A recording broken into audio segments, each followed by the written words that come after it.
We begin our newscast tonight with that shocking arrest just minutes after the Childs girls basketball game finished last night. Their head coach, Troy Hartman, taken into custody by FDLE, now facing child sex crime charges. Abrea Ruffin sat in on his first court appearance this morning. She is live right now with more on that. Abrea, fill us in. Yeah, Julie, Childs High School Principal Joseph Burgess did share that no Childs or Leon County school students were involved in any manner with this case, and that Coach Hartman has been, quote, relieved of his duties at this school. Now, according to the Florida Department of Law Enforcement, an investigation started last November through an undercover sting targeting online predators.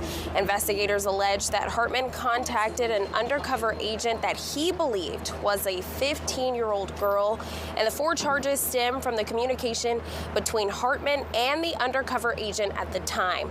Now, this morning in his first court appearance via Zoom, the judge set Hartman's bail at nearly $9,500. The judge also listed out some of the conditions along with Hartman's the charges that he is facing. Take a listen.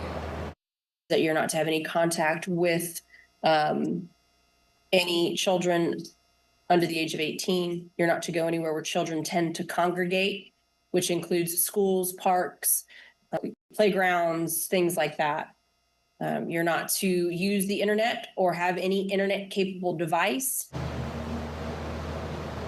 As for the girls basketball team, Leon County Schools saying that an interim coach, Michael Quiggins, was appointed to the team.